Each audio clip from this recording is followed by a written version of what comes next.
Hablando la temática hoy, crisis mundial en la alimentación, vamos a abordar cuestiones que tienen que ver con esta temática de la cual se habla mucho y que nos va a orientar un poquito Ariel. ¿Cómo andas, Ariel? Bienvenido, buen mediodía.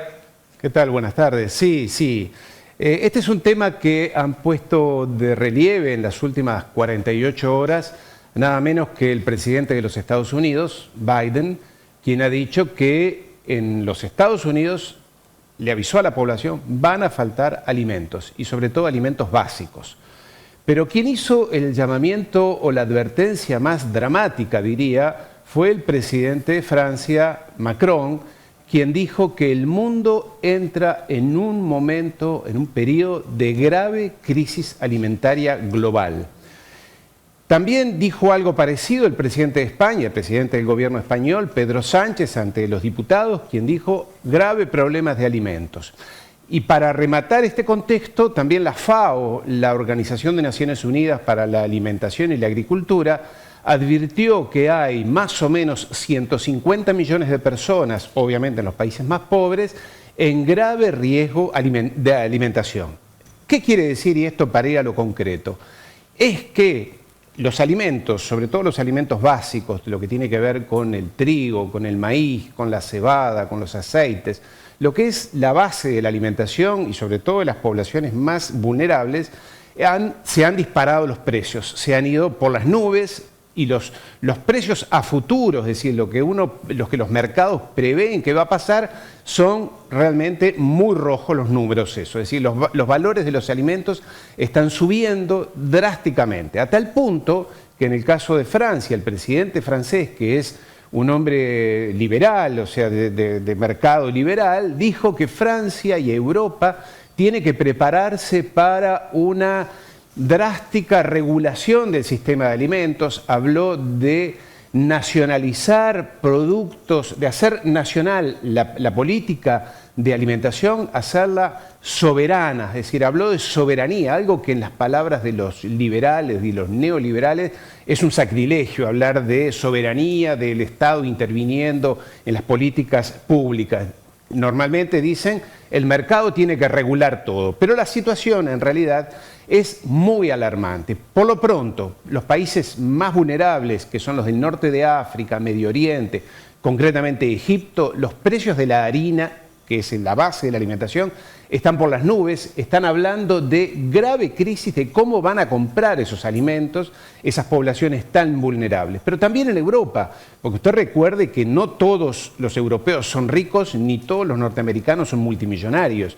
El 12% de la población norteamericana, unos 40 millones de personas, dependen de las subvenciones que les da el Estado para comer.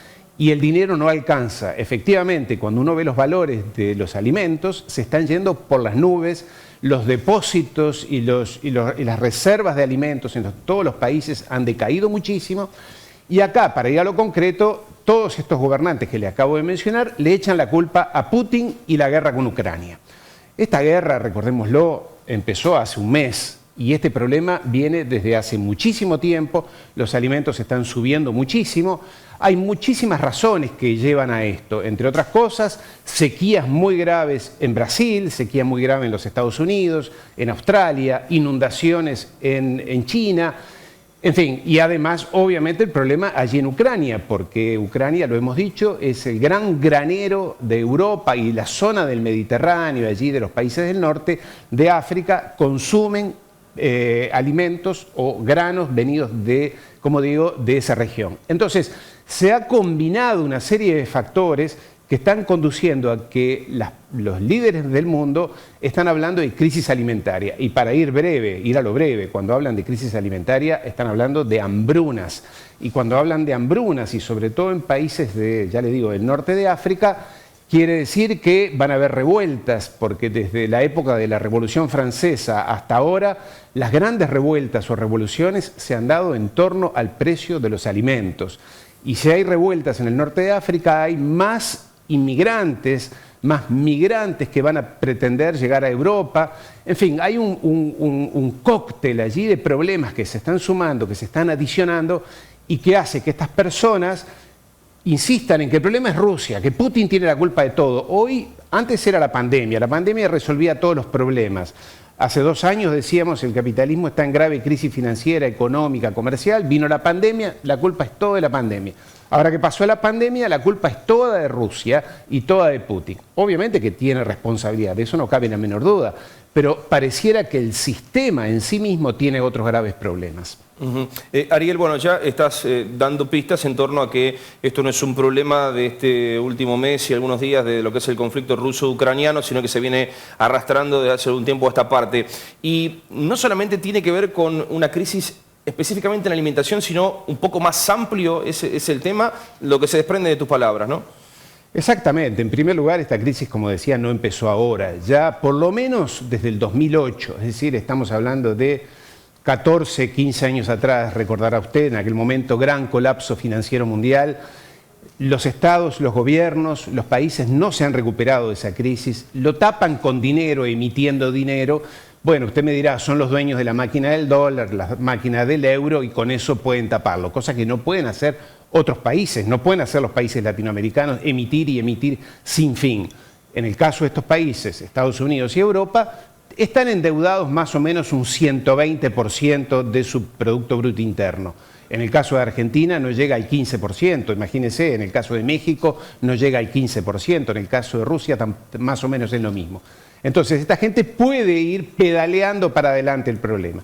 Lo cierto es que en los últimos meses y antes de la invasión de Rusia, ya había gravísimos problemas, huelgas de pescadores en Europa, de camioneros, increíble lo que ha pasado a nivel mundial, en los Estados Unidos, en Canadá, en Europa mismo. Hoy se han cortado las cadenas de suministro porque los camioneros no pueden pagar el costo del aumento de combustible. Hay paro hasta de taxistas. Todos los sectores industriales importantes están muy gravemente parados en esta realidad. Hay problemas en los agricultores, los productores de leche, los productores de grano, desde hace meses. Entonces ahora tratan de tapar con echarle la culpa a Rusia y las personas, uno a veces lo ve y dice, será de ellos. En realidad no, hay un problema intrínseco propio del sistema que no se resuelve, ¿no? Este es el fondo de la cosa. Bien, Ariel, abordamos esta temática y otras tan importantes, como siempre lo hacemos cada viernes, y siguiendo atentamente este conflicto ruso-ucraniano que sigue con sus derivaciones, así que en la medida de lo posible estamos actualizando el tema. Gracias, Ariel. Un saludo.